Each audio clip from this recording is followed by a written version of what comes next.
চরমোনাই আর জামায়াতের সমঝোতার মোড়ক খুলতে না খুলতেই বেরিয়ে এলো আসল সত্য। থলের বিড়াল তো বেরুলই, খোদ জামায়াত নেতা জোবায়েরও দোষ স্বীকার করে নিলেন। কি সেই দোষ? চলুন একটু গভীরে যাওয়া যাক।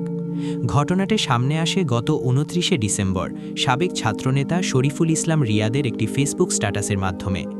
নির্ধারিত বৈঠকের দিন আইএবি নেতৃবৃন্দ ঠিক সময়েই বৈঠকের স্থানে হাজির হন। জামায়াতের লিয়াজো কমিটির দায়িত্বপ্রাপ্ত ব্যক্তিকে একবার নয় ১২ ভাবা হয়, কিন্তু ওপাশ থেকে কোনো সাড়া নেই। প্রায় ১ ঘন্টা ধরে নেতৃবৃন্দকে বাসার নিচে অপেক্ষায় রাখা হয়।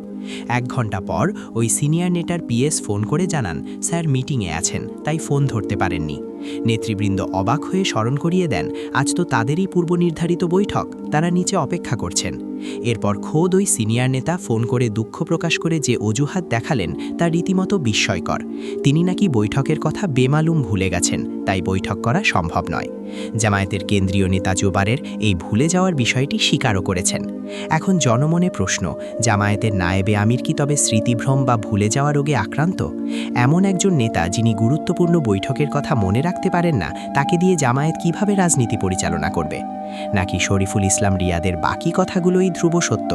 পোস্টে দাবি করা হয় ডক্টর আবদুল্লাহ মোহাম্মদ তাহের আসলে বাসায় ছিলেন এবং এনসিপির সাথে বৈঠক করছিলেন, অর্থাৎ ভুলে যাওয়াটা ছিল নিছক নাটক। তাই বিশ্লেষকরা মনে করছেন, যদি ডক্টর তাহের সত্যি সত্যি কোনো রোগে আক্রান্ত না হন, তবে জামায়াত সজ্ঞানে স্বেচ্ছায় দফায় দফায় মিটিং বানচাল করেছে, ১১ দলের সমঝোতাকে ১০ দলে নামিয়ে এনেছে। ইসলাম ও দেশের স্বার্থে পীর সাহেব চরমোনাই যে অভূতপূর্ব ঐক্যের ডাক দিয়েছিলেন, তা নস্যাৎ করতেই মূলত এই অপচেষ্টা। এই রাজনৈতিক সঠতার ফলাফল শেষ পর্যন্ত কী দাঁড়ায় তা সময়ই বলে দেবে।